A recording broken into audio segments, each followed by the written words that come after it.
concepto tienen de gen? Para ustedes, ¿qué es un gen?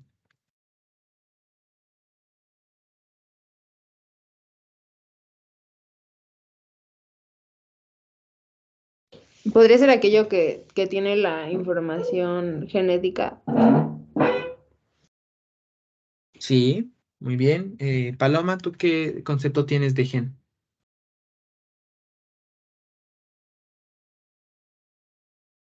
Una parte del ADN. Ujú. Ok, muy bien. Sí, un gen es ese fragmento, ¿no? Del ADN y como ya lo mencionaron las dos, bueno, forma parte de la cadena de ADN y contiene información, ¿no? Que determina los rasgos de una persona. Eh, Grigori Mendel fue un monje considerado el padre de la genética moderna, con sus experimentos con chícharos, que fue el que demostró la herencia, ¿no? La presencia de ese factor hereditario que pasan los padres a los hijos. Ujú. Si recuerdan los experimentos que realizó con los chícharos, las leyes de Mendel, pero bueno, no vamos a ver las leyes de Mendel porque para cuestión de examen, pues no las preguntan, ¿ok? Sin embargo, a pesar de que Mendel llegó a ver esa transmisión de información, llegó a observar que la información genética, ciertos rasgos de los padres pasan a los hijos, no sabía la razón, ¿ok? Desconocía cómo era eso posible que esa información pasara de padres a hijos en cada generación. Entonces, unos años después de Mendel, Mendel realizó sus experimentos aproximadamente en el año 1860. Y algunos años después de Mendel hubo otro hombre, un hombre llamado Meissner. Este hombre identificó una sustancia presente en el núcleo celular. Ujú. Una sustancia de carácter ácido que como estaba en el núcleo se le ocurrió llamarla nucleína. Ujú. Entonces él se preguntaba, ¿qué es? Si no sabía tampoco que la nucleína era el ADN, los ácidos nucleicos, pero de alguna manera relacionó que la nucleína se encargaba, ¿no? Estaba, pues, ¿cómo decirlo? Estaba correlacionada con la transmisión de la información genética. Sin embargo, él solamente se quedó hasta ahí, ¿no? En la identificación de la nucleína como sustancia ácida y nada más. Ujú. Ahora, ¿cómo demostrar que el ADN es el material genético? Esa era la duda, ¿no? ¿Cómo saber si la nucleína, esa sustancia ácida, era el material genético o qué tal si era alguna otra sustancia, ¿no? Probablemente podría haber sido proteínas, ¿no? Carbohidratos, quizás alguna otra sustancia, pero ¿cómo podríamos demostrar que la nucleína o los ácidos nucleicos son los encargados de la transmisión de rasgos? Ujú. En 1928, ya el siglo pasado, un hombre apellidado Griffin se le ocurrió un pequeño experimento como que para determinar o demostrar la transmisión de rasgos, ¿ok? Y quiero que pongan atención en este experimento para que puedan responder algunas preguntas que ahorita les voy a hacer. En una caja de Petri, Griffin colocó un cultivo de bacterias de Streptococcus pneumoniae, que ya van a ver en el curso de agentes biológicos patógenos este cuarto semestre. Y si están interesadas, bueno, déjenme preguntar, pero un amigo mío creo que va a dar un curso también de agentes. A lo mejor lo conocen, se llama Mario, da también asesorías de bioquímica. Pero bueno, eso le pregunto y ya les paso el dato por si, no sé, no estoy seguro si va a dar el curso. Entonces, Griffin en una caja de Petri se le ocurrió colocar bacterias de Streptococcus pneumoniae. Ujú. Y observó que en ciertos casos una colonia aparecía lisa, tenía aspecto liso a la bacteria, y ciertas bacterias, algunas otras bacterias, se veían con aspecto rugoso. ¿Y esto por qué? Las bacterias lisas poseían una cápsula de carbohidratos. En cambio, las bacterias rugosas no poseían cápsula. En base a estas bacterias, se le ocurrió realizar 4 ensayos, y aquí es donde viene lo interesante. Ujú. Tomó un ratón sano e inyectó bacterias lisas, le inyectó bacterias lisas a este ratoncito, y a los pocos días el ratón murió, y en la autopsia, en el estudio que le realizó post-mortem, encontró que los pulmones del ratón estaban totalmente invadidos de bacterias. Ujú. Esa es la primera parte del experimento. El segundo ensayo que realizó, tomó otro ratón sano e inyectó bacterias rugosas. Ujú. Aquí descubrió que el ratón siguió vivo. Después le realizó un estudio y determinó que los pulmones estaban limpios, no habían sido invadidos por bacterias. Ujú. ¿Ustedes por qué se imaginan que pasó esto? Que el ratón al que le inyectó bacterias lisas sí haya muerto y el ratón al que le inyectó bacterias rugosas no. Puede ser por la cápsula de las bacterias lisas, ¿no? Eso les da como protección, o sea, como mecanismo de evasión del sistema inmune para deshacerlas, entonces proliferaron las lisas.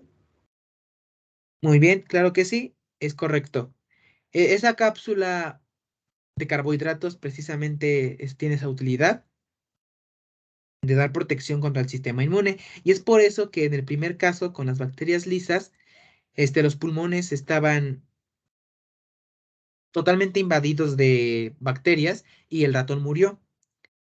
Y en el segundo caso, el ratón vivió y sus pulmones estaban limpios. Ahora, en base a estos resultados, en el tercer ensayo, a un ratón sano le inyectó bacterias lisas que habían sido muertas por calor. Ujú. Tomó las bacterias lisas, las metió al calor, las bacterias murieron y eso se lo inyectó al ratón. Ujú.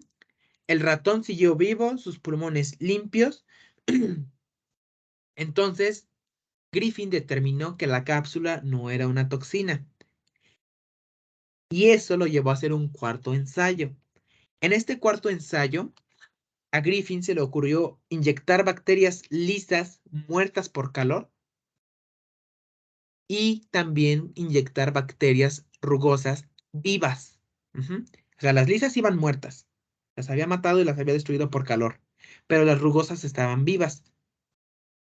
Tiempo después, el ratón muere y los pulmones fueron invadidos por bacterias lisas. Entonces, muy bien. Paloma, ¿tú por qué piensas que en el tercer ensayo Griffin obtuvo este resultado, que el ratón siguiera vivo y los pulmones estaban limpios? ¿Y por qué en el cuarto ensayo, a pesar de que inyectó bacterias rugosas, por qué el ratón murió y por qué los pulmones del ratón fueron invadidos por bacterias lisas?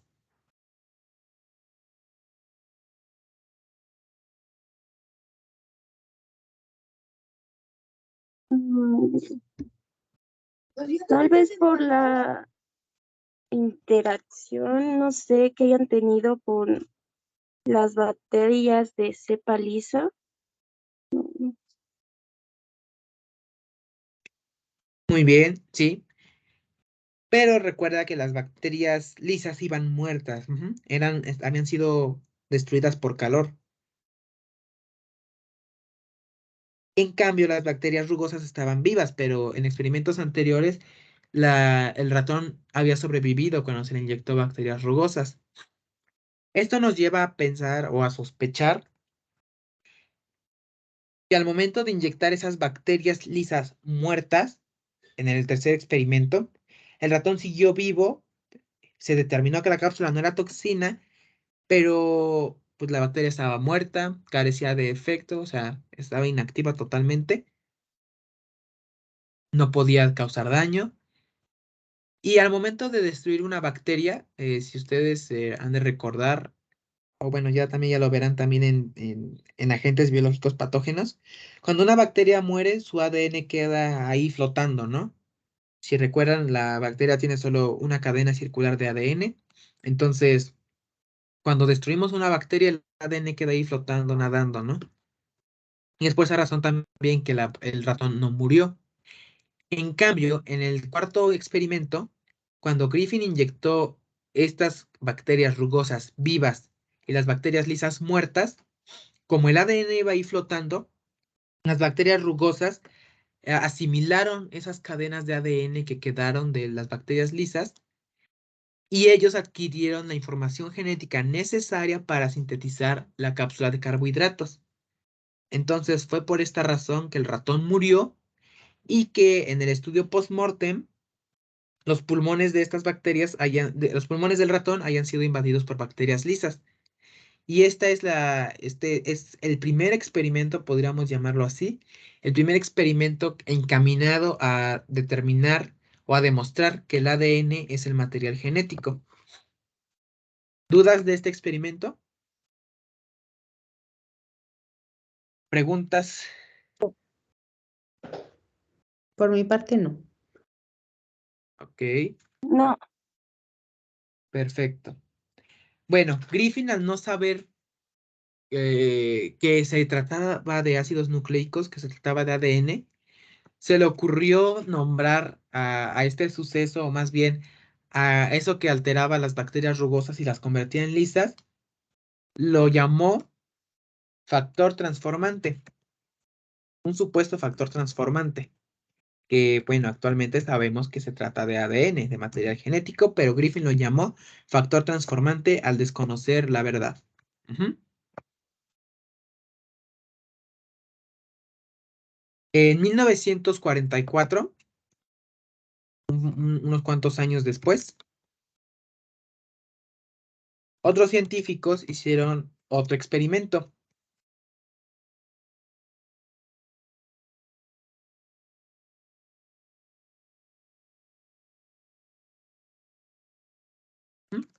Estas personas, Avery, MacLeod y McCarthy, realizaron otro experimento enfocado a la misma situación, a determinar o a demostrar que el ADN es el material genético. Ujú. Entonces, lo que hicieron fue lo siguiente. Tomaron bacterias, igual del mismo tipo que usó Griffin, de las Streptococcus pneumoniae,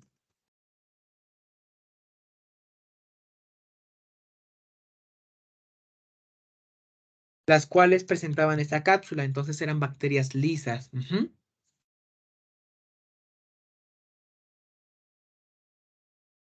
Lo que hicieron después fue exponerlas a calor, las lisaron por calor. Ujú. Las destruyeron, las mataron por calor y las colocaron en un tubo de ensayo. Ujú.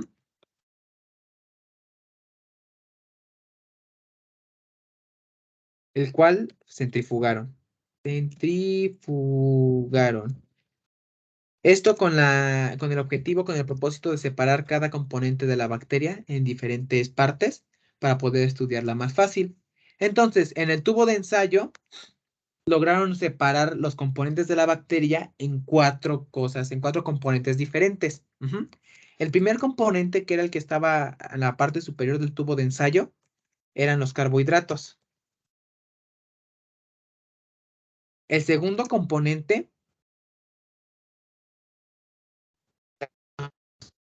tercer componente, eran las proteínas. Y el cuarto componente fue la nucleína. Ahora, para demostrar que era la nucleína, ¿no? La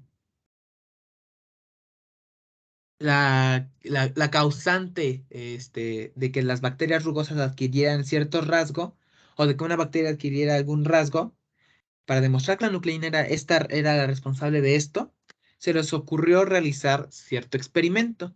Ujú. Después de separar en componentes a las bacterias lisas, tomaron cuatro tubos de ensayo. Ujú.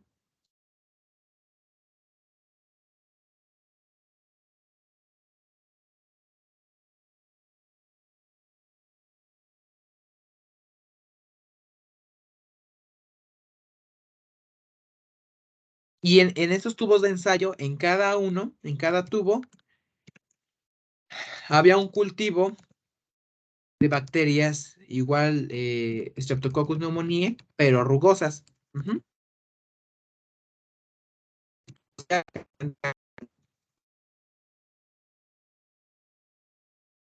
y colocaron un componente en cada tubo. O sea, en el primer tubo colocaron los carbohidratos. Bacterias rugosas más carbohidratos. En el segundo tubo, que también tenía bacterias rugosas, colocaron los lípidos. En el tercer tubo, las proteínas. Y finalmente en el cuarto tubo y último tubo, colocaron la nucleína.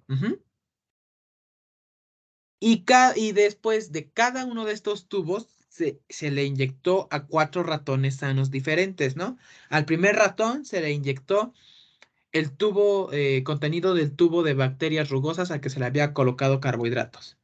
¿Y cuál creen que fue el resultado?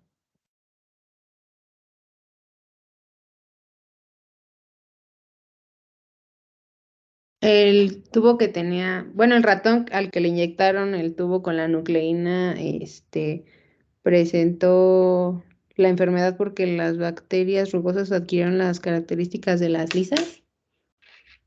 Es correcto, sí.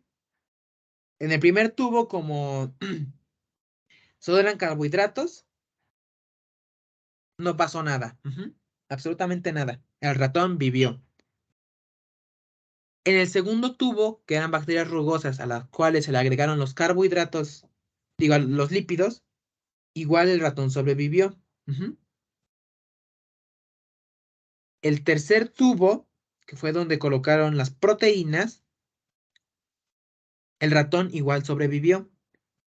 Y como dijo Andrea, el cuarto tubo, que es en donde colocaron la nucleína, el ratón muere y presenta la enfermedad, los pulmones invadidos por bacterias y todo. Precisamente porque estas bacterias rugosas obtuvieron la cápsula.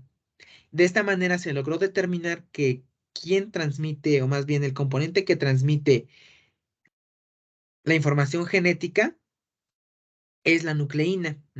No los carbohidratos, no los lípidos, no las proteínas, sino que es la nucleína. Sin embargo, los experimentos no se terminaron ahí. Este fue pues el experimento de Avery, MacLeod y McCarthy de 1944, pero como les digo, los experimentos no se quedaron ahí. Porque en el año de 1952,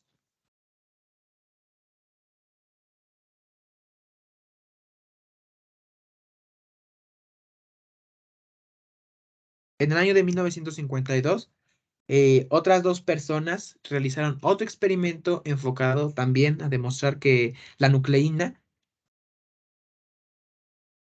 es la sustancia responsable de la transmisión de características y de rasgos, ¿no? La información genética.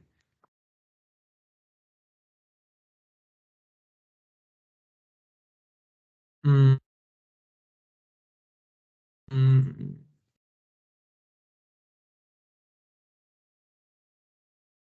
ok. Entonces, 1952, el experimento de Hershey y de Chase. El que es el experimento que vamos a ver ahorita. Y les recomiendo que estudien estos experimentos porque a veces el examen, bueno, algunas preguntas, todas las preguntas hablan sobre experimentos, ¿no? Este experimento, el de Hershey y Chase, tenía como objetivo determinar que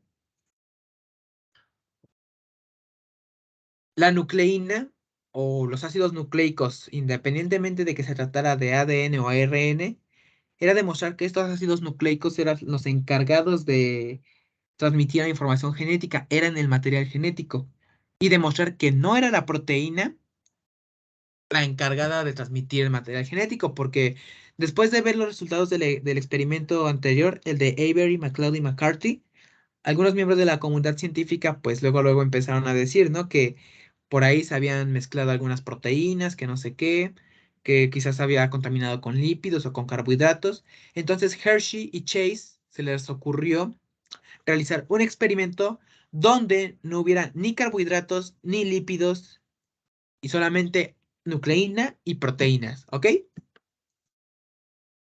Se les ocurrió hacer lo siguiente. Para este experimento, usaron un bacteriófago. ¿Saben qué es un bacteriófago? ¿Recuerdan lo que es? No. Ok, No, bueno, un bacteriófago es un virus capaz de infectar bacterias. Ujú. Son ese virus, no sé si lo recuerden de algún esquema de la prepa o de semestres anteriores. Es ese virus que tiene forma como de navecita espacial. Ujú. Entonces, este virus tiene esa capacidad impresionante de infectar una bacteria. Ujú.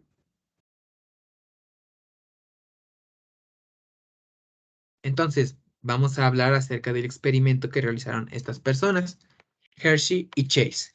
Usaron un bacteriófago lambda, que es ese virus que tiene forma de navecita, de forma de nave espacial. Se sabía que el bacteriófago podía infectar bacterias. Se sabía que el bacteriófago inyectaba algo a la bacteria, ¿no? Se sabía.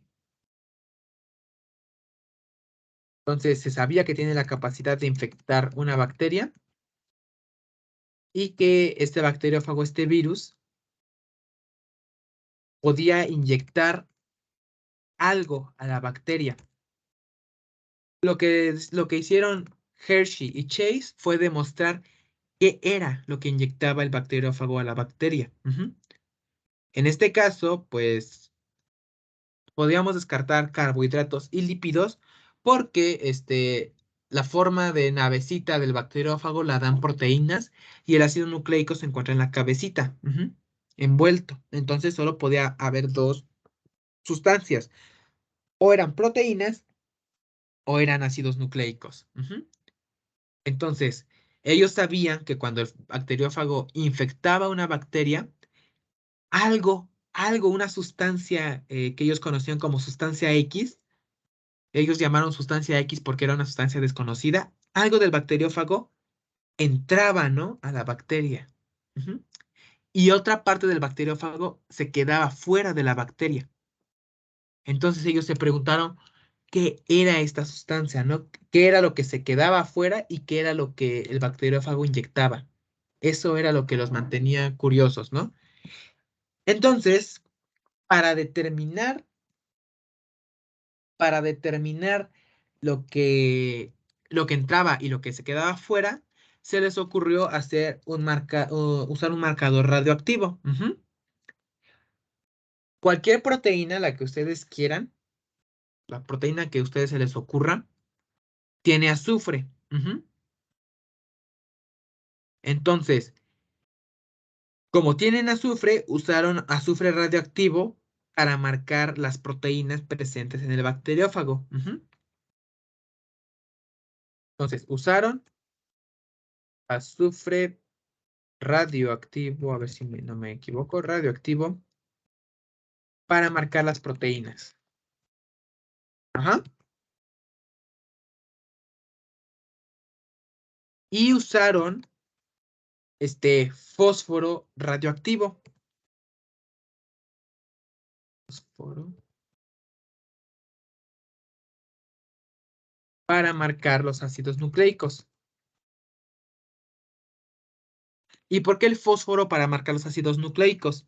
El fósforo es un elemento que solamente se encuentra presente en el ácido nucleico, en los ácidos nucleicos, pero no está presente en las proteínas. Ujú. Entonces, una vez marcados tanto las proteínas con el azufre radioactivo como el fósforo para los ácidos nucleicos, se procedió a realizar el experimento. Ujú.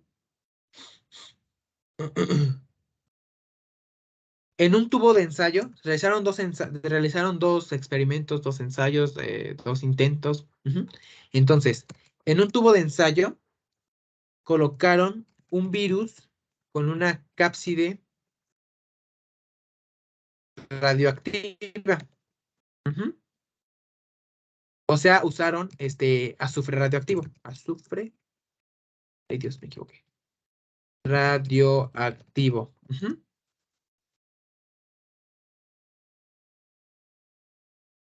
En este caso, el ADN era normal. En el segundo experimento, en el segundo ensayo, colocaron un virus, o más bien varios virus con cápside normal, pero ADN radioactivo.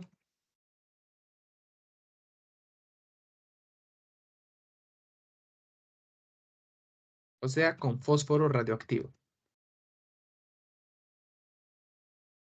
Ujú. Seguido a esto, cada virus marcado diferente, el marcado con azufre y el marcado con fósforo, fueron colocados en un cultivo, en un caldo de cultivo con bacterias. Ujú. Esto para determinar el efecto de cada uno. O sea, el virus con cápside radioactiva pero ADN normal se puso en un tubo de ensayo con bacterias y los otros virus con cápside normal pero ADN radioactivo se colocaron en el tubo de ensayo que contenía fósforo radioactivo. Ujú.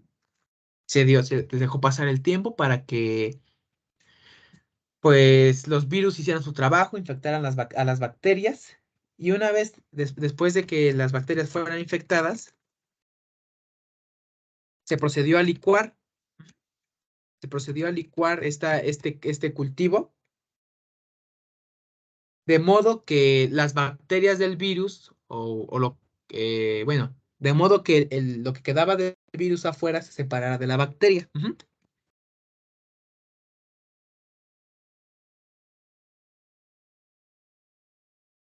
¿Ok? Ahora, ¿cómo se vería esto en un tubo de ensayo? Después de la centrifugación, las bacterias se sedimentan, se van hasta el fondo del tubo de ensayo, hasta el fondo porque son más pesadas. Ujú. Mientras que los fragmentos del virus, los fragmentos virales, flotan y se van a la superficie. De esta manera podíamos separar los componentes, ¿no? Bacterias abajo, virus arriba. En el primer caso, ya con esta información, Paloma, ¿tú qué piensas qué resultados crees que obtuvieron Hershey y Chase después de este proceso, después de centrifugar? En el primer caso, donde los virus tenían la cápside radioactiva, el azufre radioactivo, pero su ADN era normal. ¿Tú qué resultado crees que obtuvieron? Mm, que tal vez los fragmentos de la cápside se flotaron, o sea, no se sedimentaron. Ok, sí, bueno, los fragmentos del virus sí flotan, independientemente de todo, pero flotan. Aquí el detalle es saber, qué resultados lograron encontrar, ¿no? Después de que lograron separar esto. ¿Dónde estaba la radioactividad? Ah, se encontraba arriba, Perfecto. ¿Por qué? porque era para ubicar proteínas y en este caso, pues no creo que las proteínas sean lo que inyectaba el bacteriófago. Entonces, pues no es lo que se transmitía y se pasó arriba porque seguía siendo parte del virus. Perfecto, excelente. Eso es correcto. Precisamente fue para demostrar que las proteínas no eran el material genético, ¿no?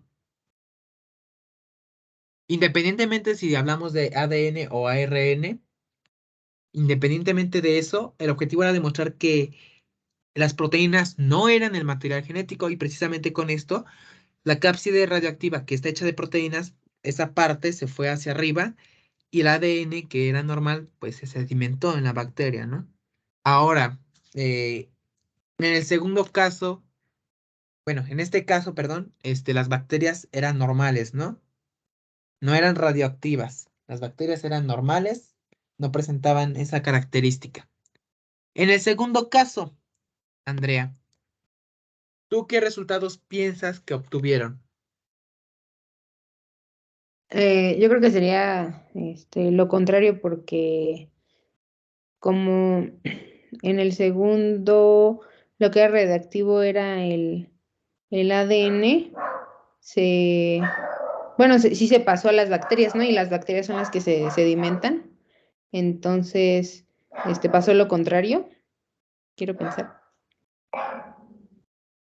Así es correcto. Entonces, de esta manera, como se encontraron bacterias radioactivas, pero la cápside de la proteína era normal,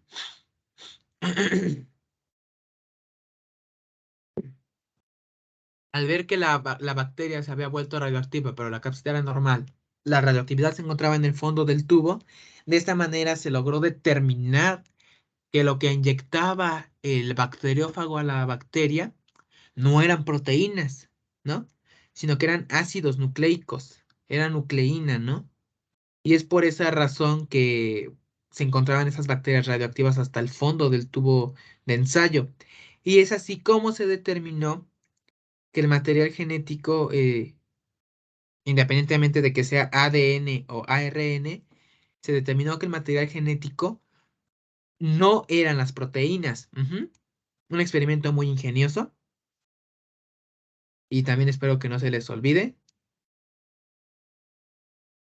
Entonces, bueno, no se les vaya a olvidar. Siempre recuerden estos experimentos que son muy importantes. Muy importantes.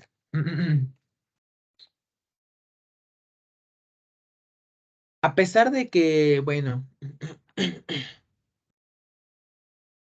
bueno, ya con esto se logró determinar, ¿no? Ok.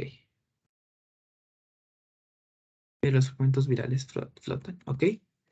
Ujú. Muy bien. Con esto se logró determinar que el material genético corresponde al ADN, al ADN y al ARN, y se logró refutar la teoría de que podría tratarse de proteínas, ¿no? ¿Tienen dudas? No. No. Ok, perfecto.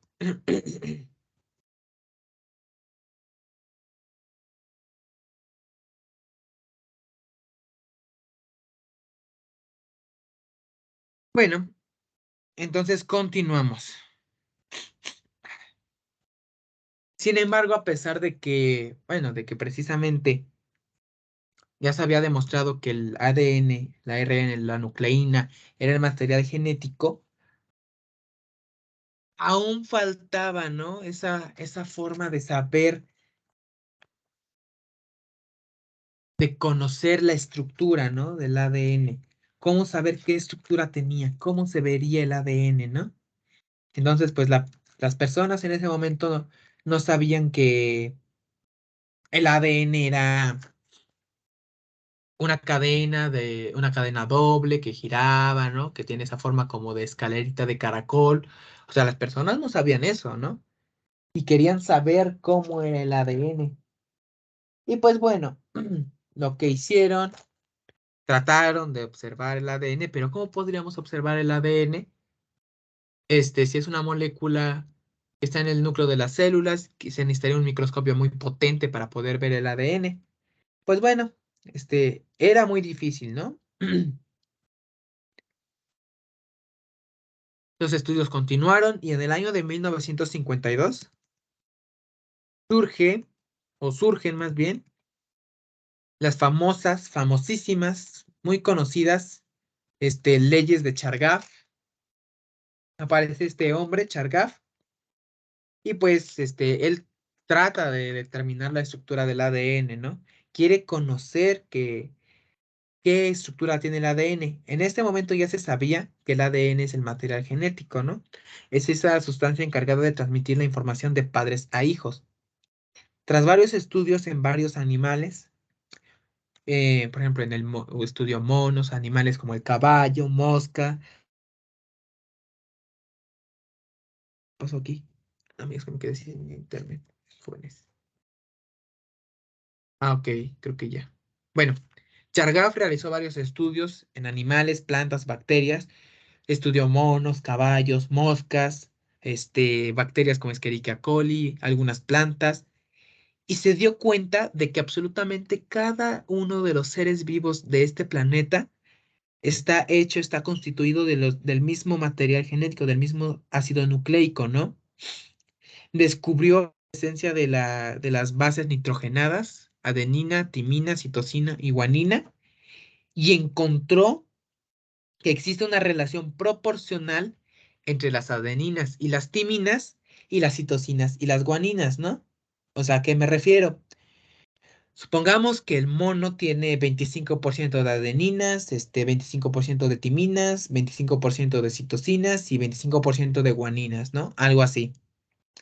Supongamos que la bacteria Escherichia coli tiene 20% de adeninas, 20% de timinas, 30% de citosinas y 30% de guaninas, ¿no?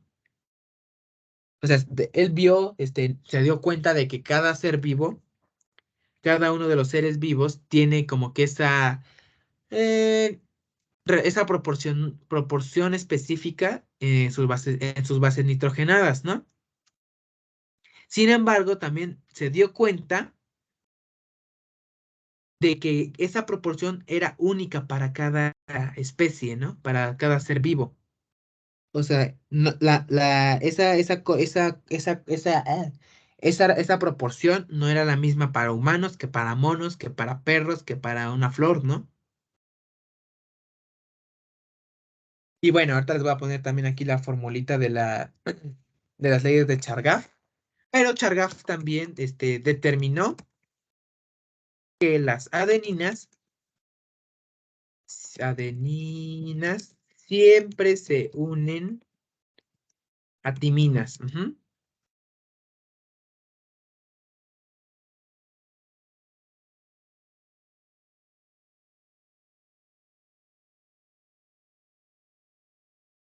Y que las citosinas siempre, siempre, siempre se van a unir a las guaninas, ¿ok? Y él describió una fórmula que representa esta relación, esta proporción entre la cantidad de adeninas, timinas, citosinas y guaninas. Y esta fórmula va más o menos así. Adenina más citosina entre guaninas más timinas. Y esto siempre, siempre debe ser igual a 1. Si quieren, pues pueden intentarlo sustituyendo las letras por números. Supongamos, bueno, recuerden que siempre debe de haber la misma cantidad de adeninas que de timinas y de citosinas que de guaninas, porque son las que se unen. Pero siempre independientemente de la especie de la que se hablemos, esta relación debe cumplir con esta característica, tiene que dar como resultado el 1, ¿ok?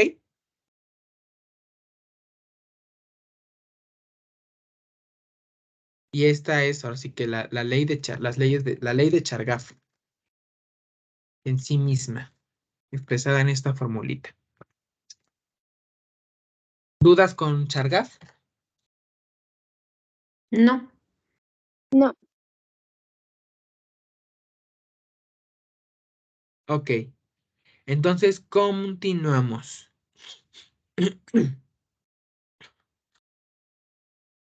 Ujú.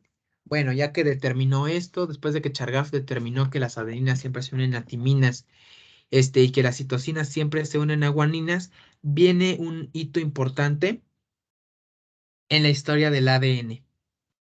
La primera, la primera imagen, podríamos decirlo así, la primera imagen del ADN que se tiene, ¿no? ¿Alguien sabe de quién estoy hablando?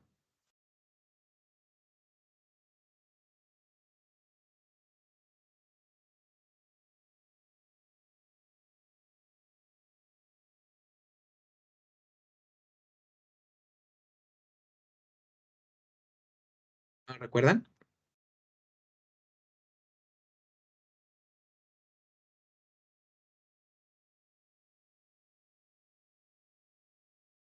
¿No? La persona que encontró que vio, o más bien que nos proporcionó la primera imagen del ADN.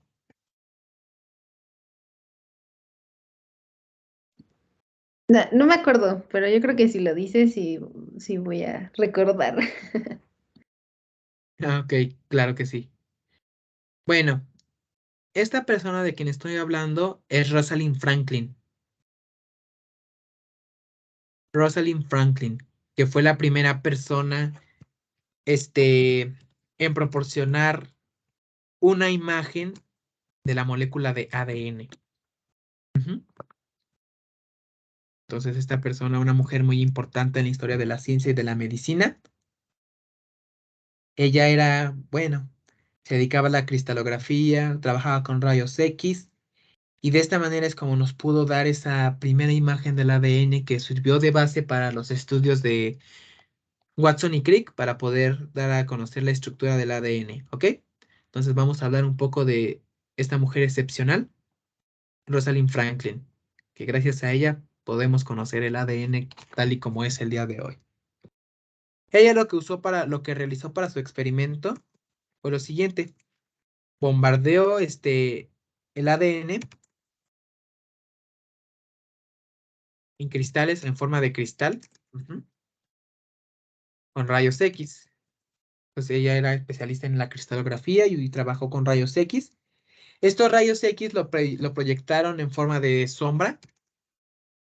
Ujú.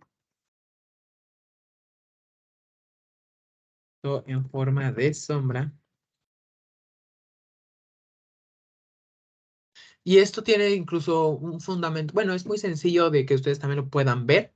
Si ustedes en una habitación oscura encienden una lámpara y colocan su mano enfrente, acá, ¿qué les parece bien? Unos 20 centímetros de la lámpara, la sombra de su mano se va a ver enorme, ¿no? No sé si lo han hecho.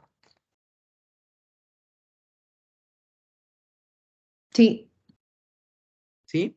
Bueno, algo así similar es lo que hizo Rosalind Franklin para poder aumentar de tamaño la imagen del ADN para poder verlo más grande, apreciarlo bien. Ujú. Entonces, lo proyectó en forma de sombra y de esta manera aumentó su tamaño y pudo darnos la primera imagen del ADN. Bueno, aumentó su tamaño.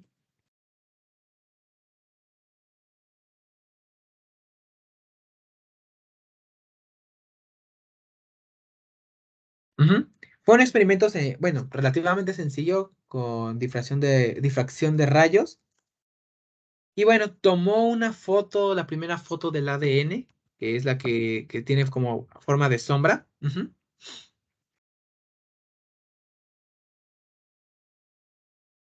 Ahorita les pongo una imagen para que se vea la primera imagen que tenemos del ADN gracias al trabajo de Rosalind Franklin. Pero ella no la llamó, bueno, la llamó como fotografía 51. Ahorita a ver si carga. Les coloco esta imagen. Aquí está la imagen que tomó Rosalind Franklin de la estructura del ADN. Es esta. Ujú. Y cómo la interpretaron ya después Watson y Crick en su trabajo. Aquí también está la clave. Entonces, la forma de X que vemos en la figura superior izquierda nos da a conocer que tiene una estructura helicoidal. ¿A qué me refiero? Que da vueltas, ¿no? En forma de hélice. Entonces, esta figura del lado izquierdo en la parte superior es la que nos determinó que el ADN giraba sobre su mismo eje, ¿no? En la segunda imagen, en la parte superior derecha, estas líneas rojas nos indican cada cuánto o qué tan periódico es un giro de la molécula de ADN. Ujú. En la imagen inferior izquierda nos da esa distancia que hay entre cada nucleótido. Ujú. Y ahora, en la última imagen, en la esquina inferior derecha, pues, se puede ver que hay, bueno, ahí nos determina la estructura de doble hélice, ¿ok? Y pues esta es la imagen del ADN que tomó Rosalind Franklin, su foto 51, antecedente de, antecedente de los estudios de Watson y Crick y antecedente bueno, del estudio de la estructura del ADN que tenemos hoy en día. Es gracias a ella que podemos conocer la estructura y la función del ADN. Ujú. Entonces, continuamos. Gracias al trabajo de Rosalind Franklin, a pesar de que pues no se le dio el crédito que ella merecía, en parte por las diferencias que había en ese tiempo y también porque Rosalind Franklin murió de cáncer. Entonces, bueno, desgraciadamente no se le pudo dar el reconocimiento que ella merecía. Y es de aquí, es más bien con el trabajo de Rosalind Franklin, con el que se apoyaron Watson y Crick para dar a conocer su modelo del ADN. Ellos vieron la fotografía, la fotografía que tomó Franklin. Ahí lo puedo escribir bien. Y con estas medidas que ya había dejado Franklin después de su interpretación, ellos crearon el modelo tridimensional del ADN, que es el que conocemos hoy en día. El modelo de Watson y Crick. Que ahorita lo vamos a ver, ahorita se los pongo en pantalla. Ay, mi garganta me duele.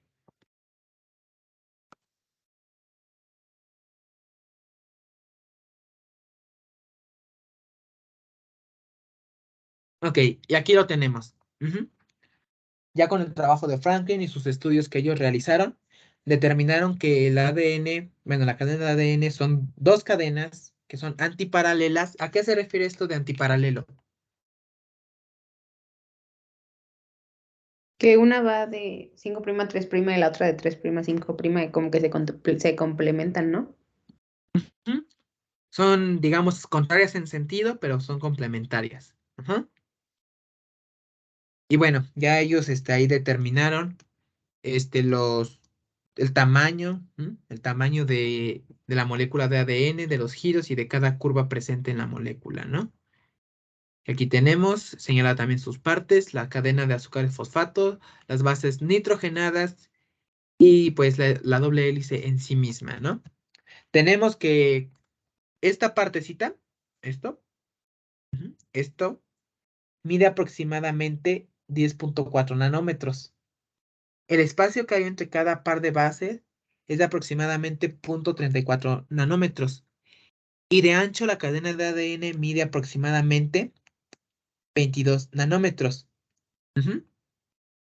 Y cada 3.5 nanómetros, la cadena de ADN da un giro completo, ¿ok? ¿Podrías repetir las medidas, por favor? Ah, claro que sí. Bueno, esta parte de aquí, esta, mide aproximadamente 10.4 nanómetros. Ujú. Ujú. El espacio que hay entre cada par de bases es de aproximadamente 0.34 nanómetros.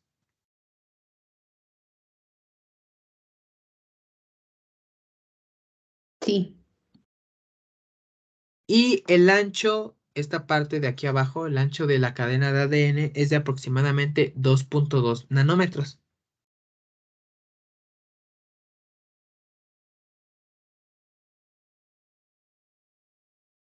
ok. Y ya, me falta una medida. Y la cadena de ADN da un giro completo cada 3.5 nanómetros. Ok, sí, gracias. Estas son medidas aproximadas de lo que es la cadena de ADN, ya basándonos en el modelo tridimensional de Watson y Crick, gracias a los estudios y experimentos de Rosalind Franklin. ¿Ok? ¿Dudas? No, ¿Seguras? ¿Sin dudas? Sí, no, no hay dudas. No, no hay dudas. Ok, entonces continuamos. Ay, me duele la cabeza.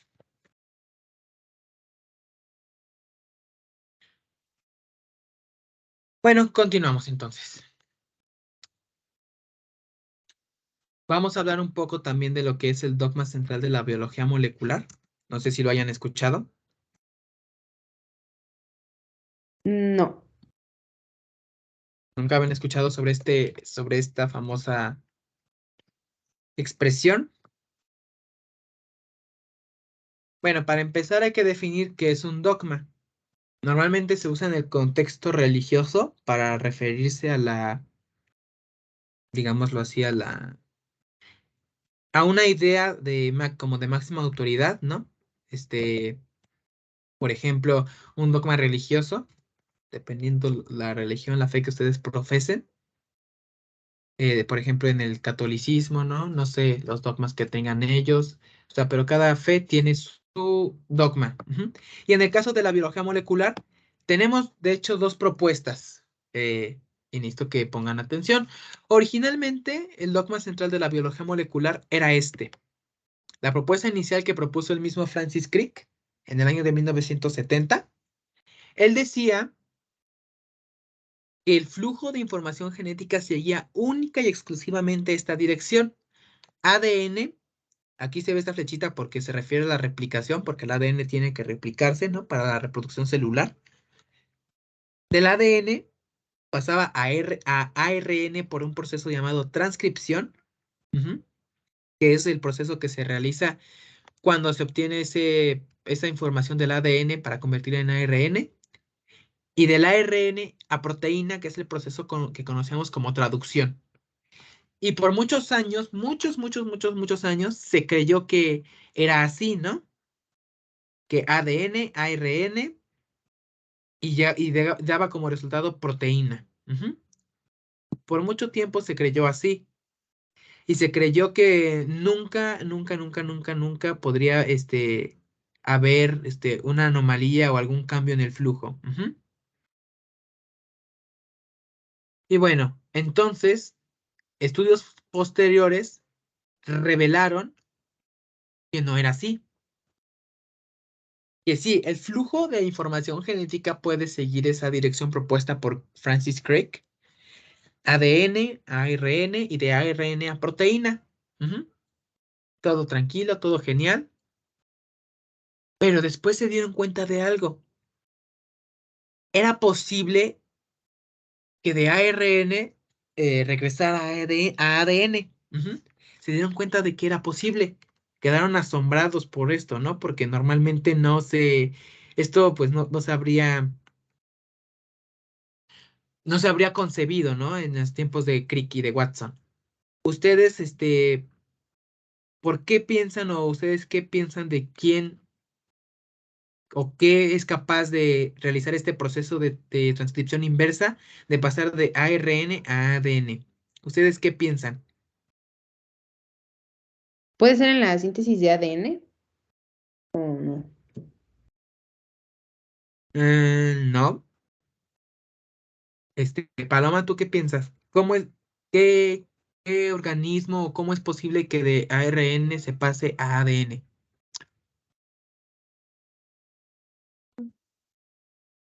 Tal vez algún tipo de agente biológico, no sé, virus, bacterias, alguno de los dos.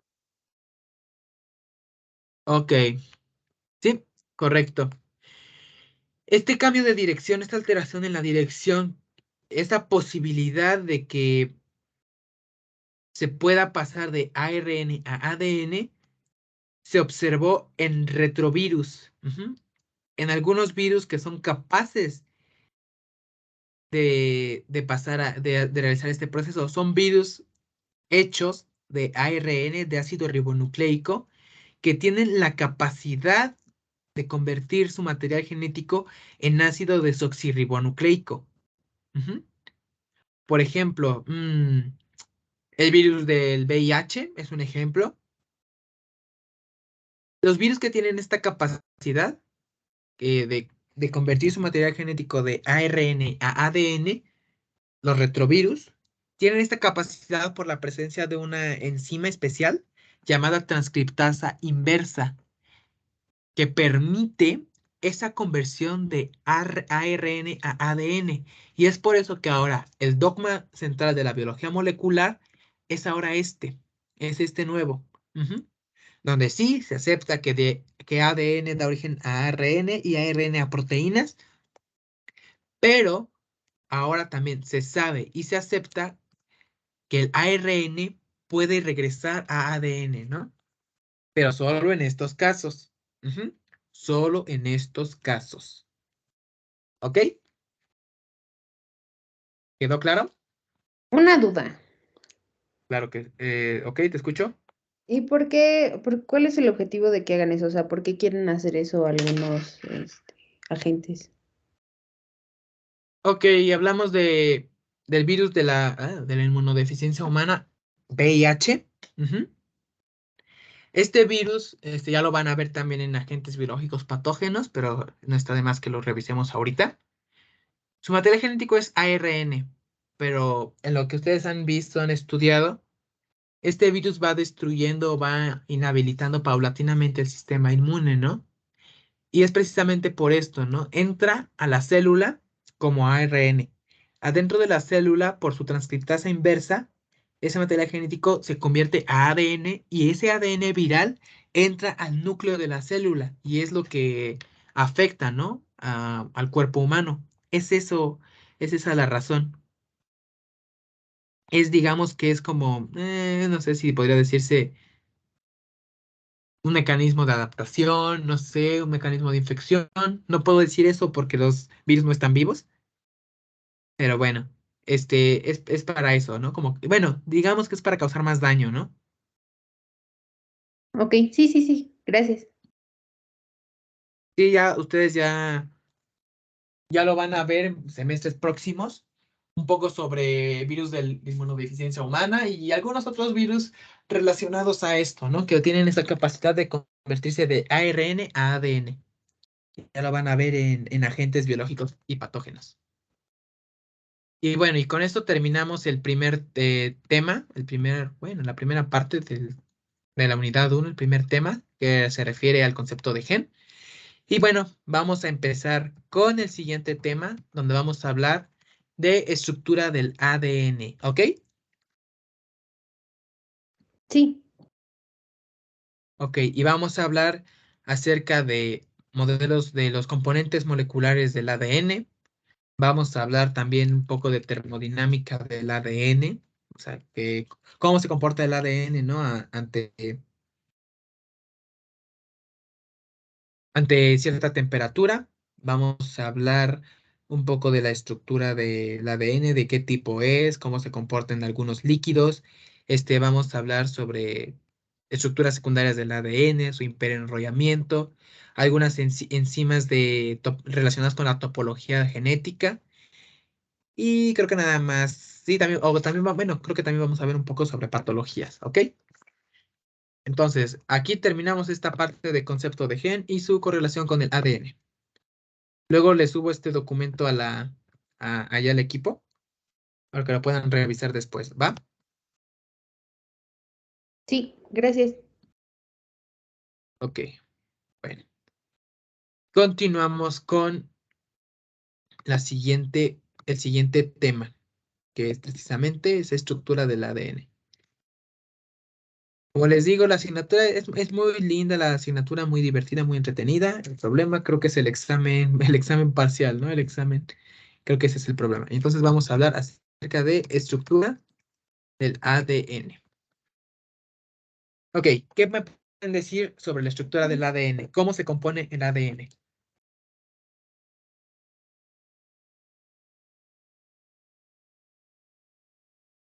Tiene bases nitrogenadas que serían adenina, guanina, timina y citosina. También su grupo fosfato y el azúcar que es pentosa, que sería, bueno, desoxirribosa, ¿no? Ok, Y, sí. y es de doble cadena. Ok, claro que sí, es correcto. Vamos a hablar sobre bases nitrogenadas, vamos a hablar sobre su organización, ¿no? Cómo se conforman ya en la cadena de ADN. Ay, me duele la garganta. Entonces, empezamos. Primero, vamos a hablar sobre los componentes básicos del ADN, bueno, del material genético, llamémoslo así. Y hay que saber que las bases nitrogenadas incluyendo a la adenina, la timina, citosina, guanina y el uracilo. Ujú. Porque también el uracilo es una base nitrogenada. Las bases nitrogenadas se clasifican en dos, ¿ok? Que son las purinas, y en este grupo encontramos la adenina y la guanina. Ay, me comí una, ya tengo hambre. Y las pirimidinas. Me cuesta un poco esa palabra. Y aquí encontramos a la citosina, la timina y el uracilo, que a pesar de que pertenece al ARN, también es una base nitrogenada. Ujú. Y vamos a ver un poco la estructura molecular de la adenina, que es, ahorita se las coloco, es esta, la estructura molecular de la adenina. Aquí está. Esta es la estructura molecular de la adenina. Como pueden ver, son dos anillos unidos, presentan un grupo amino. De hecho, bueno, no es cierto, dos grupos amino y presentan estos átomos de nitrógeno. Esta es la adenina, ujú, una purina. Y ahorita vamos a ver también la guanina.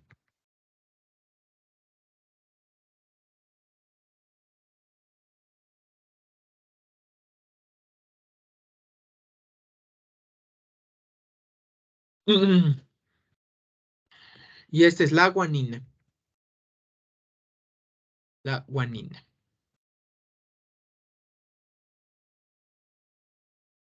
Ok.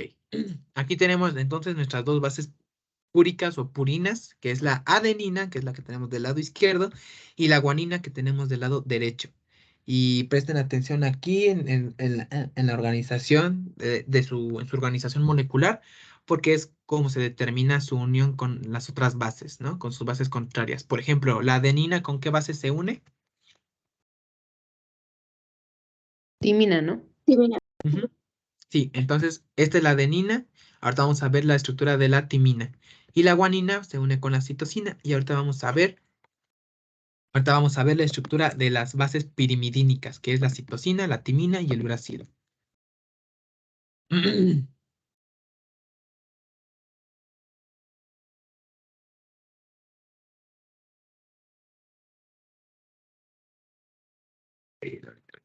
Esta es la citosina. Ahorita la hago más pequeña. Esta es la citosina. La citosina que se une con la guanina, que es esta de acá. Ujú. Dense cuenta de una cosa que corresponden, ¿no? Como que aquí los átomos para que se puedan unir. Ujú. ¿Ya se dieron cuenta? Que aquí esta que es la citosina tiene tres, digamos, formas de unión, que aquí el grupo amino, este átomo y este átomo de oxígeno, para unirse con la guanina, que es esta, que también tiene aquí sus tres métodos de unión, ¿ya vieron? Bueno, esas tres como formas para unirse con su base par, con su pareja, ¿no? Y ahorita les pongo la de la timina para que veamos cómo se une con la adenina.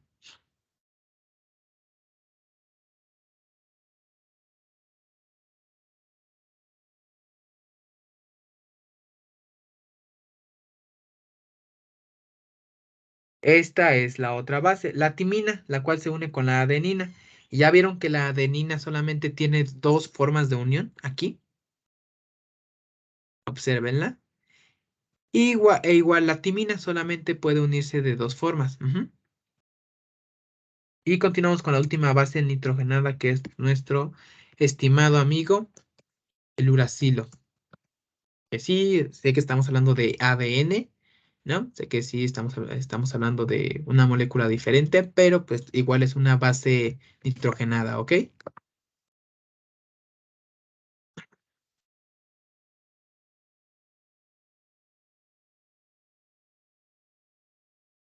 Ok, vamos con el uracilo. Y la hizo muy grande. Ok, y aquí están nuestras bases. Las purinas, que son adenina y guanina, pirimidinas, citosina, timina y uracilo. Ujú. Recordar que siempre adenina se une con timina y citosina con guanina. ¿Ok?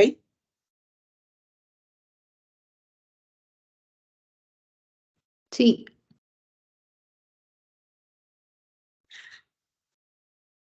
Ok, entonces, ya que vimos esto, vamos a ver, esta es la parte que sigue. Entonces, adenina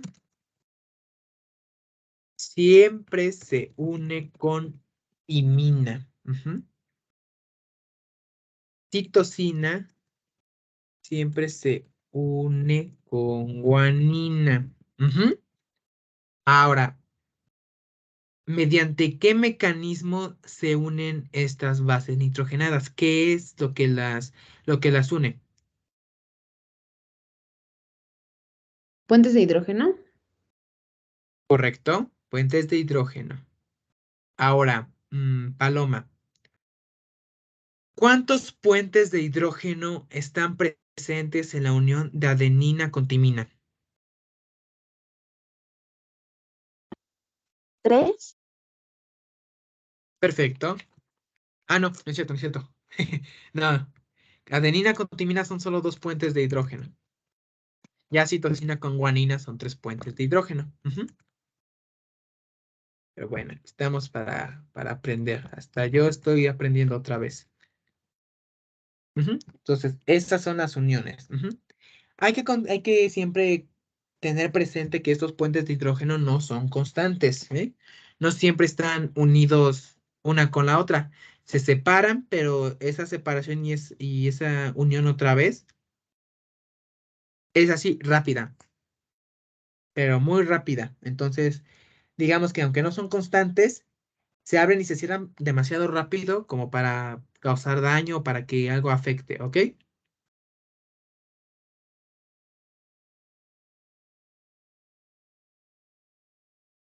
Entonces, pues continuamos. Mira, entonces, voy a ponerles una secuencia, una cadena de ADN. Y ustedes, bueno, dos cadenas. Vamos a comparar dos cadenas de ADN. Ahorita se las voy a poner. Entonces, la primera.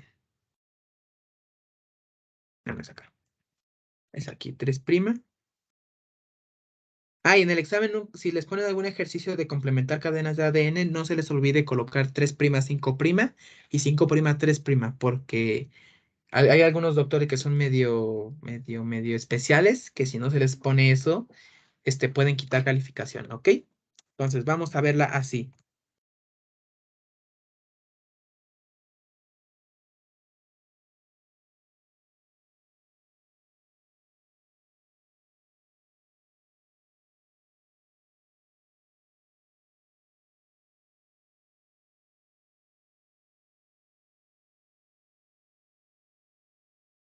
La otra, como es su complementaria, tiene que ir de 5' a 3'. Entonces, si arriba tengo adenina, entonces aquí tiene que ser timina, adenina, timina, timina. Si me equivoco, me dicen adenina, timina, adenina, adenina, timina.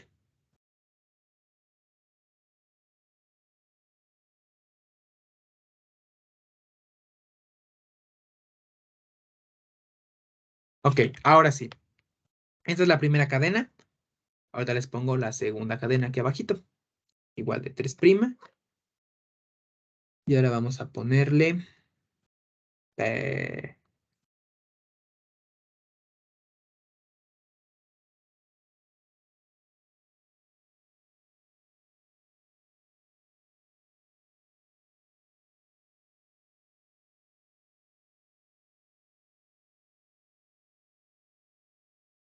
G, C, C, C, G, G, C, G.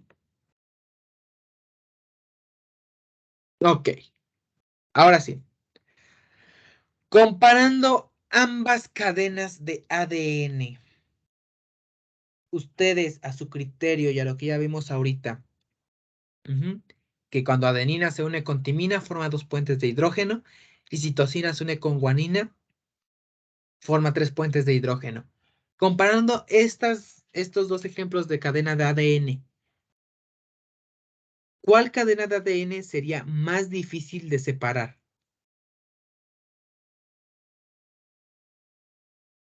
La segunda, ¿Por qué? porque tiene más puentes de hidrógeno, que son 3. ¿Es correcto? Perfecto. Muy bien. Recuerden que aquí contestar no es solo así como decir que la segunda, la primera, sino también el por qué, ¿ok? Porque es lo que viene en el examen, ¿no? Que es A, es B, es C o es D. No, pues que es B, ¿por qué? Ujú. Ok, entonces ahora ya lo sabemos. Es la segunda. ¿Por qué? Porque tiene más puentes de hidrógeno. Ujú. Ahora díganme, la primera, ¿cuántos puentes de hidrógeno tiene? Así ya con la información que tienen, ¿cuántos puentes de hidrógeno tiene la primera cadena?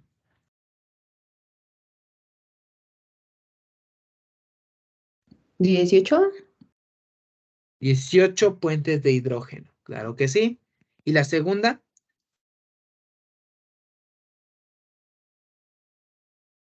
24. Correcto. Muy bien, sí, sí, sí me están poniendo atención, ¿no? Ahora, suponiendo una temperatura hipotética. Es hipotético, ¿eh? No es una cifra correcta. La primera cadena, supongamos que se separa a 60 grados centígrados por esa cantidad de puentes de hidrógeno que tiene, ¿no? Supongamos que se necesitan 60 grados centígrados para poder abrirla, para poder separarla. Y en cambio la segunda, como tiene más puentes de hidrógeno, se requiere una temperatura, digamos que de 80 grados centígrados. Ujú. Y ahorita vamos a ver por qué. Ahora sí es un dato eh, real. Ujú.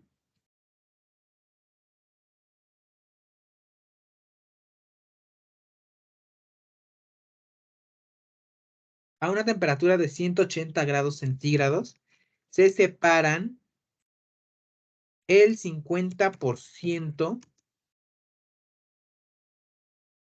de cadenas de ADN. Ujú. Este sí es un dato real. A una temperatura de 180 grados centígrados se separan aproximadamente el 50% de cadenas de ADN. Y de este dato podemos obtener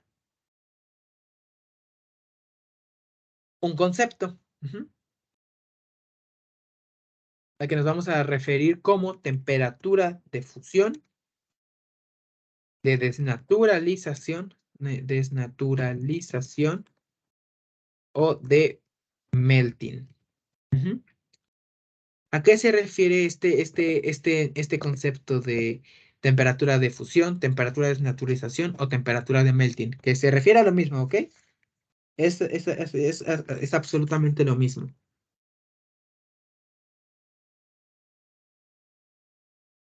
Pues esta temperatura de fusión, temperatura de melting o temperatura de desnaturalización es la temperatura necesaria para abrir una cadena de ADN. Ujú.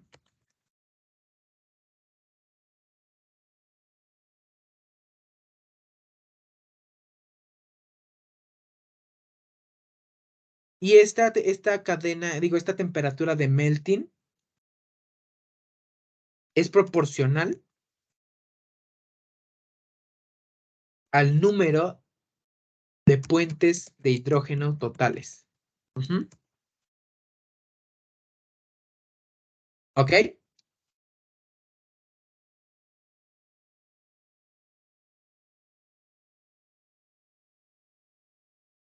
¿Quedó claro? Sí, Ok, bueno, entonces esta temperatura de melting, como quieran llamarla, eh, es la temperatura a la que se abre, a la que se separa una cadena de ADN, ¿ok? Y es importante que conozcamos estos conceptos por varias razones. Ujú. Supongamos que una cadena se separa, ¿no? Una cadena, por ejemplo, la primera, la segunda se separa a cierta temperatura. Pero podemos calcular esa temperatura, gracias a la temperatura de melting. que bueno, no es relevante para cuestiones de examen, para propósito de examen, el saber la temperatura de melting exacta de cada cadena de ADN. Nada más, por ejemplo, si les colocan dos cadenas así, nada más determinar cuál se desnaturaliza primero, ¿no? Y cuál después y por qué. Ujú. Les voy a poner otro ejercicio aquí sobre cadenas de ADN, pero bueno, para que me digan cuál se desnaturaliza antes y cuál se desnaturaliza después. ¿Ok? Entonces empezamos. 3'.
Ok, entonces analicen las cadenas y díganme cuál se desnaturalizaría primero.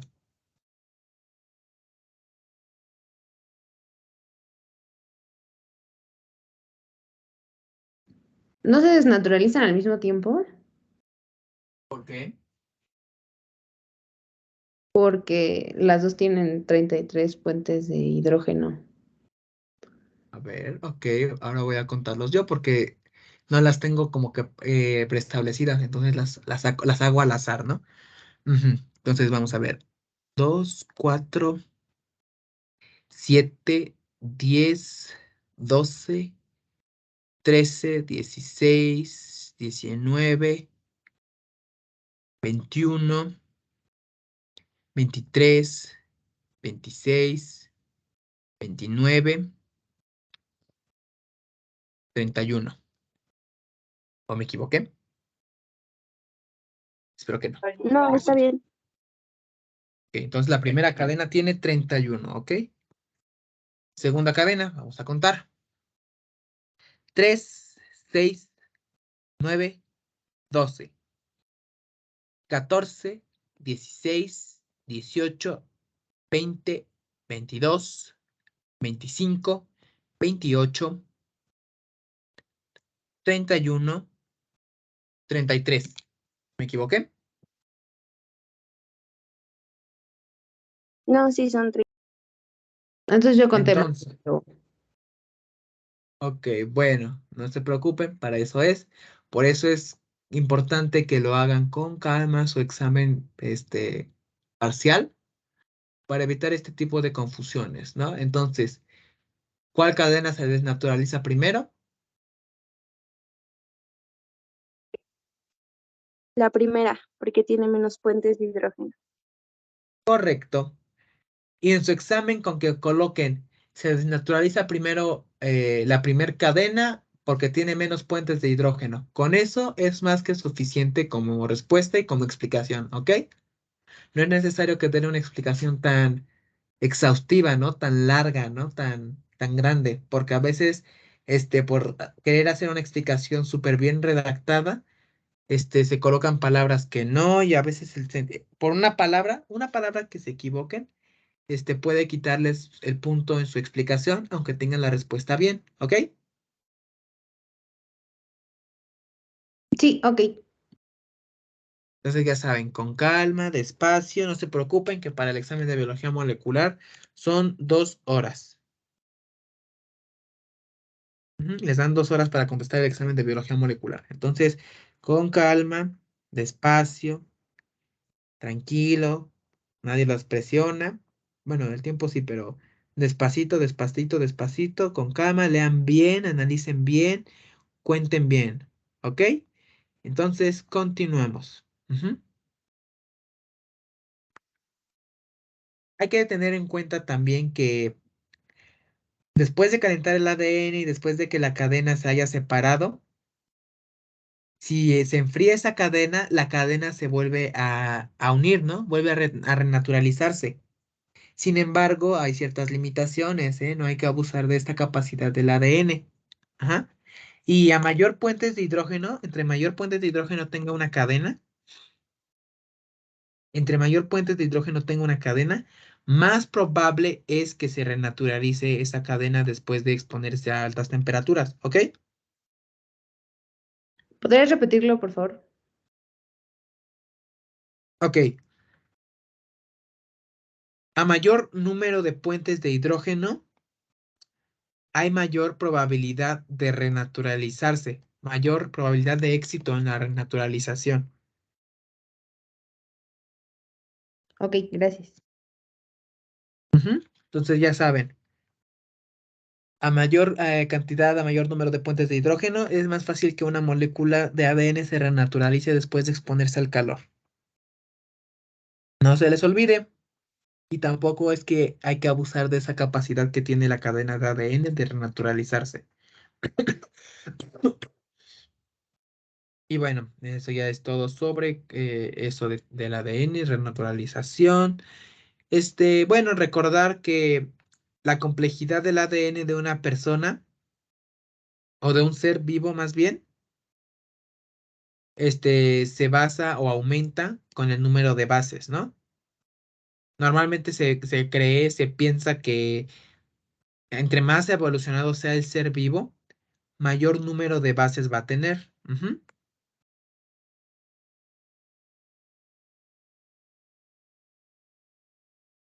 Bueno, eso es lo que se piensa. En realidad todavía no está nada escrito y puede que cambie en un futuro. Pero hasta ahora se cree que a mayor número de bases en el ADN de un ser vivo, mayor es su evolución, ¿no? O está más arriba en la escala evolutiva.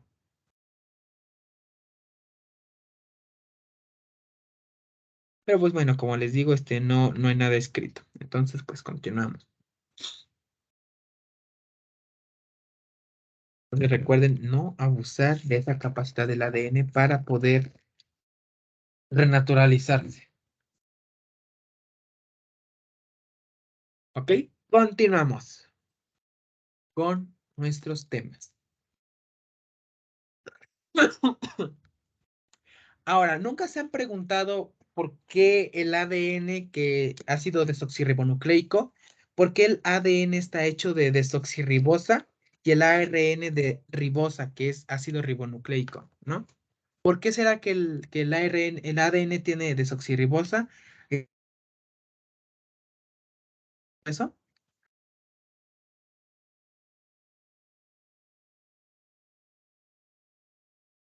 ¿Podrías repetir la pregunta, por favor? Es que creo que se cortó un Ok, poquito. ok, no importa. Vuelvo a preguntar. ¿Se han preguntado por qué el ácido desoxirribonucleico se compone de desoxirribosa y el ácido ribonucleico se compone de ribosa? ¿Se han preguntado por qué?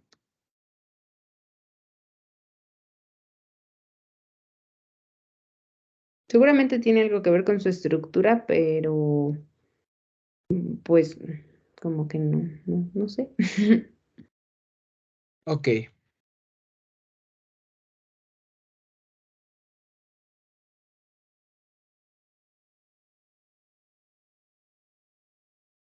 y otra de la ribosa, que son nuestras bases que nos interesan. Ok, genial.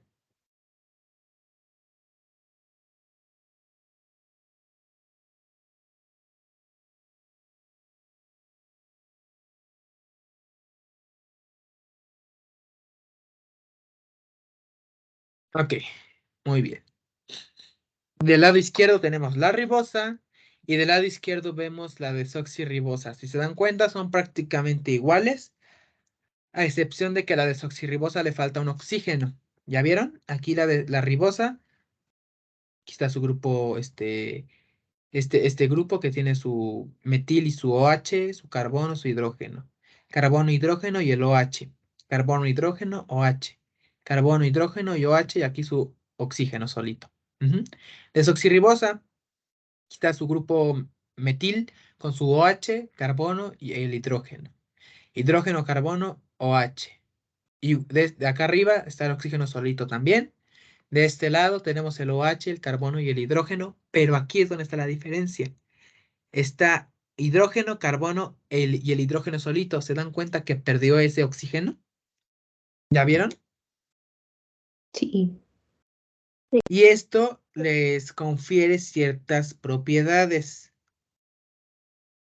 La desoxirribosa, por ese oxígeno que le falta, por ese oxígeno que no tiene, por ese oxígeno, es muy estable, casi no reacciona, ¿no? En cambio, la ribosa, por ese oxígeno que sí tiene,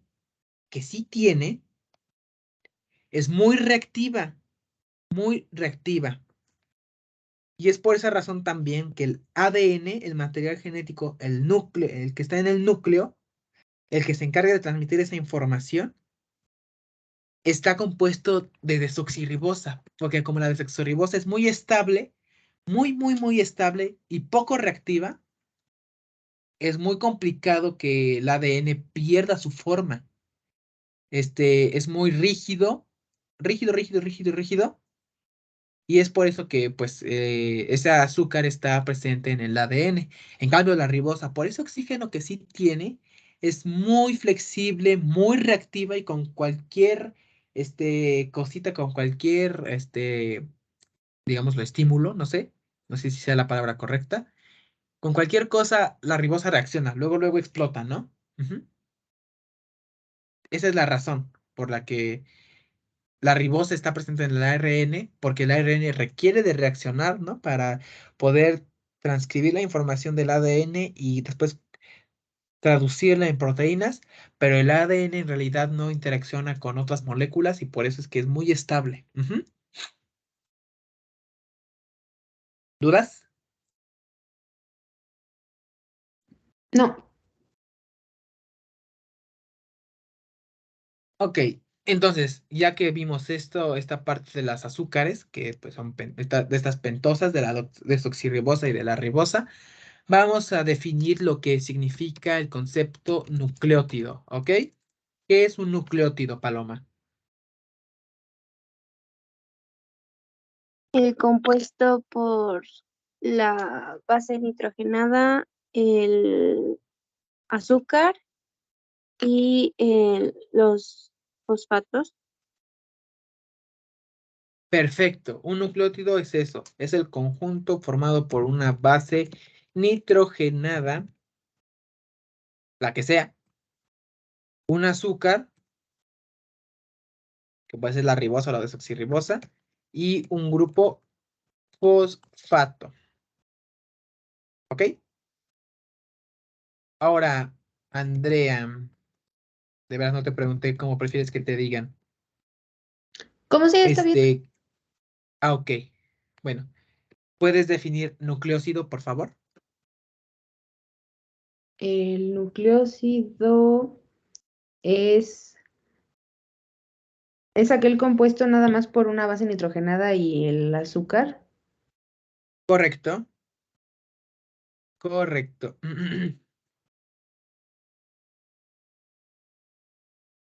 Entonces, aquí solo es base nitrogenada y azúcar. No hay grupo fosfato. Una vez definido estos conceptos, podemos pasar a lo que sigue. Vamos a ver una imagen sobre la estructura del ADN para poder ilustrar lo siguiente de lo que vamos a hablar. ¿Ok? Ahorita ya vamos a ver. Es muy interesante también. Interesante.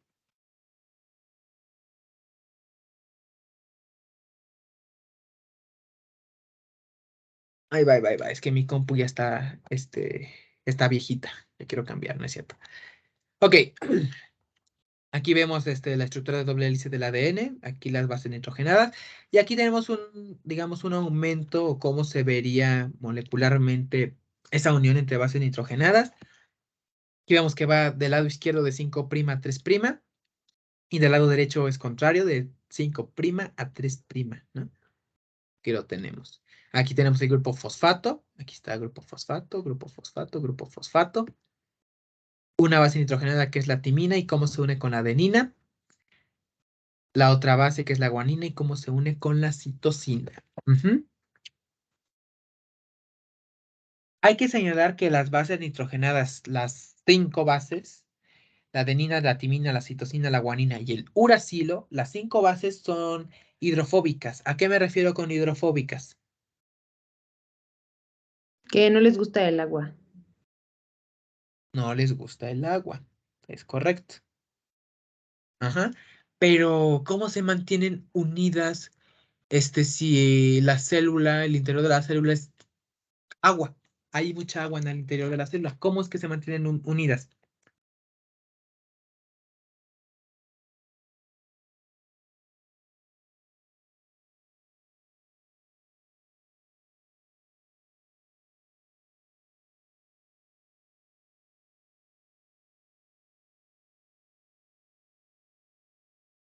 Por los carbonos, no sé.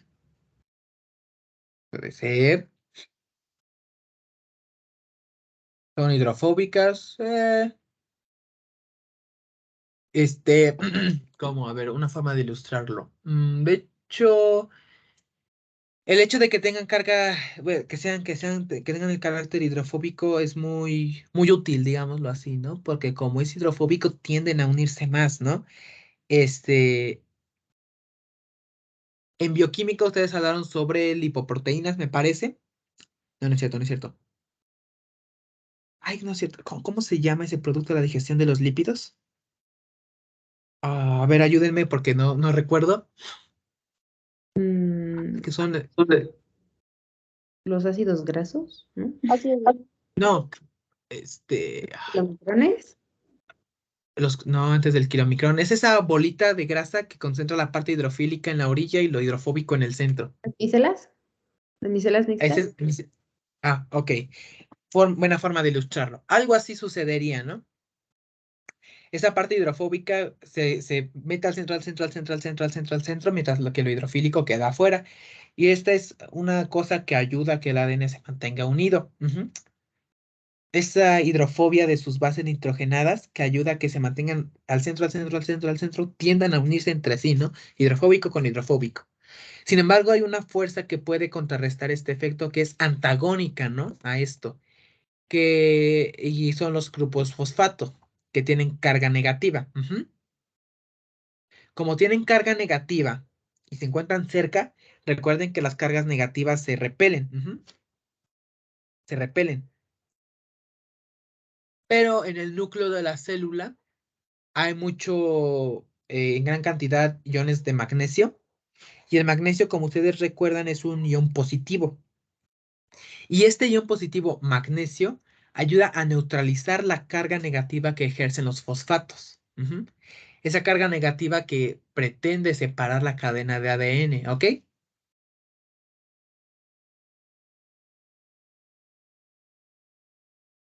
Entonces, que sea hidrofóbico hace que se, bueno, favorece porque lo hidrofóbico se queda con lo hidrofóbico y lo hidrofílico con lo hidrofílico y los grupos fosfato repelen, pero se compensa con los iones magnesio. Así es. Sí, sí, sí. Lo hidrofóbico, igual que en las micelas mixtas, se queda con lo hidrofóbico, por eso se unen más, pero los grupos fosfato, la carga negativa del grupo fosfato, este, antagoniza esa fuerza, ¿no? Ejercida por las bases. Trata de separar la cadena, pero como en el núcleo de la célula hay muchos iones de magnesio positivos, Estos iones magnesio positivos neutralizan esa fuerza, esa carga negativa, de los iones, de los grupos fosfato, y es por eso que la cadena no se abre. Ujú.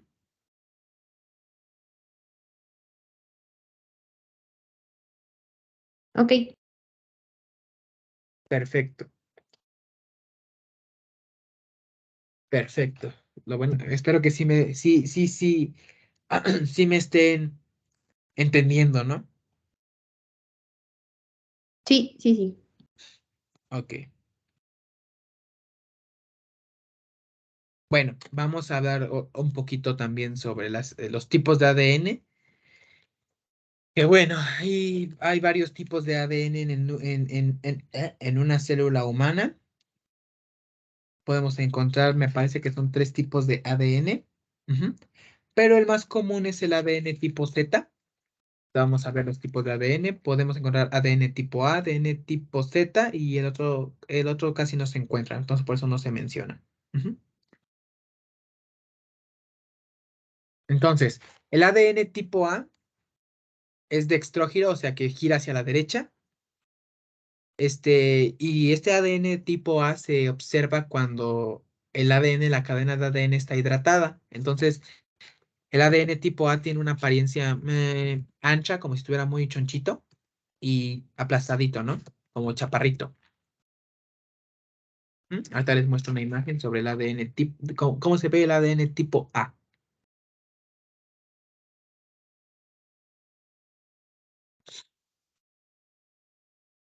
Aquí está ADN tipo A.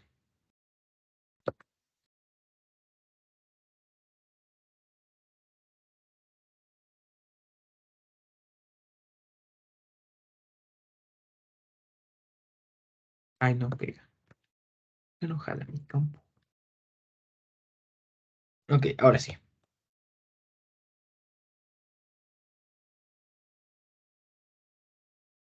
Listo. El que vemos del lado izquierdo es ese ADN tipo A cuando está hidratado. Se ve como chonchito, chaparrito. El ADN de hasta la derecha, que es el tipo Z, es el que más comúnmente se encuentra en las células. Y este ADN tipo B casi no se ve. Entonces, pues casi no se habla de él, ¿no? Ahora, considerando lo que ya vimos ahorita sobre la estructura del ADN, esa fuerza hidrofóbica de las bases, que son precisamente hidrofóbicas, que ayuda a mantenerse unida, ujú, porque tienden a juntarse más, a unirse más hacia el centro. Recordar que aunque las bases son hidrofóbicas, tanto las azúcares como los fosfatos son hidrofílicos, entonces por eso se quedan afuera. Ujú. ¿Qué pasaría si colocamos la cadena de ADN en un miembro, digo, en un medio como en un medio, no sé cómo decirle, como en grasa, ¿no? En un solvente graso, en un solvente, por ejemplo, en lípidos. ¿Qué pasa ya si colocamos el ADN en lípidos? Se separa el ADN, no se ¿Por deshace, qué? porque como los azúcares y los fosfatos son hidrofílicos, tienden a pues, unirse al medio en el que los estás poniendo, ¿no? Eso es correcto, sí. Como las bases son hidrofóbicas, y si ponemos el ADN en un medio hidrofóbico, este se va a abrir. Inevitablemente se va a abrir precisamente porque pues, hidrofóbico con hidrofóbico se quiere juntar, ¿no? Y al contrario, lo que pasa en un medio hidrofílico. Si colocamos el ADN en un medio hidrofílico, se une bastante fuerte porque, pues, precisamente, azúcares y fosfatos son hidrofílicos, las bases nitrogenadas son hidrofóbicas, entonces se da la interacción normal, ¿no? ¿Ok? Entonces, ahora, supongamos la siguiente situación hipotética. ¿Qué va a pasar si coloco una molécula de ADN, una molécula de ADN, una cadena de ADN, en un tubo de ensayo con agua? Así, solamente agua, ¿eh? Agua pura, agua destilada, si ustedes quieren. Si ustedes quieren verlo así, agua destilada. ¿Qué pasa si lo coloco en un tubo de ensayo con agua pura y lo caliento hasta llegar a su temperatura de melting para separar esa cadena? ¿Qué pasaría?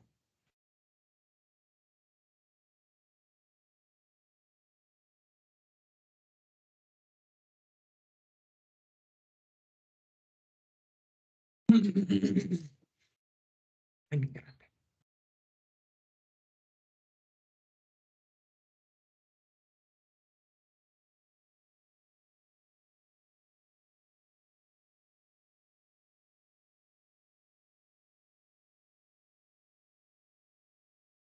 Entonces, ¿qué pasaría si colocamos una cadena de ADN en un tubo de ensayo con agua pura y calentamos este tubo de ensayo? ¿No podría decir que por el hecho de ponerlo en agua se hidrate? ¿Y qué pasaría al calentarlo? Pues como llega a su temperatura de melting, se abre la cadena. Ok, perfecto. Ahora, esa misma cadena de ADN ya después de que se enfrió y se volvió a unir, la colocamos en un tubo de ensayo con sal y agua.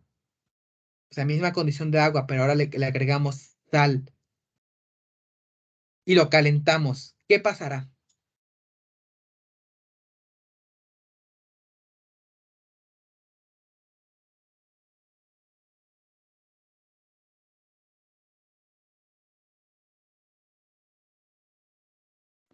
Puede ser que, bueno, se me ocurre que se podría juntar otra vez porque la sal tiene iones que compensan, bueno, que como lo habías mencionado, el magnesio puede ser que son positivos y estabiliza la cadena. Es correcto. De hecho, sí, tardaría más. Bueno, pongamos esa situación.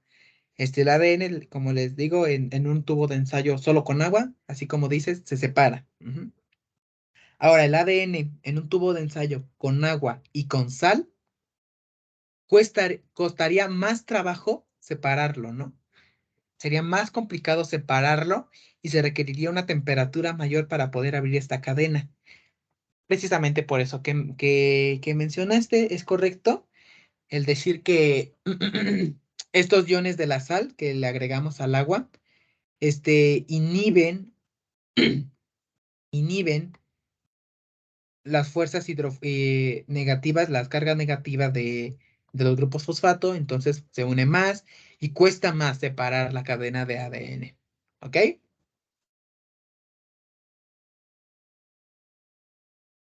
Sí. Perfecto. ¿Dudas?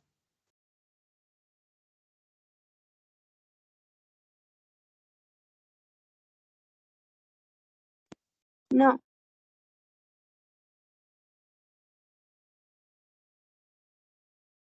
¿Dudas? ¿Quejas? ¿Sugerencias? No. Bueno, entonces eso sería todo por hoy. Por el día de hoy sería todo. Espero que pues les haya gustado y sobre todo que me hayan entendido, que es lo más importante, ¿no? Sí, sí se Y entiende. bueno, eso es. Ok, espero que sí les haya gustado. Entonces eso es todo por hoy. Entonces el jueves es a la misma hora. Así es, y así se animan, a seguir asistiendo, claro que sí, con gusto. Ok, muchas gracias. Claro que sí. Entonces nos veríamos, si ustedes gustan, el día jueves. Sí, gracias. Muy bien, hasta luego. gracias. Descansen. Tengan buena tarde. Igualmente, gracias. Hasta luego. Hasta luego.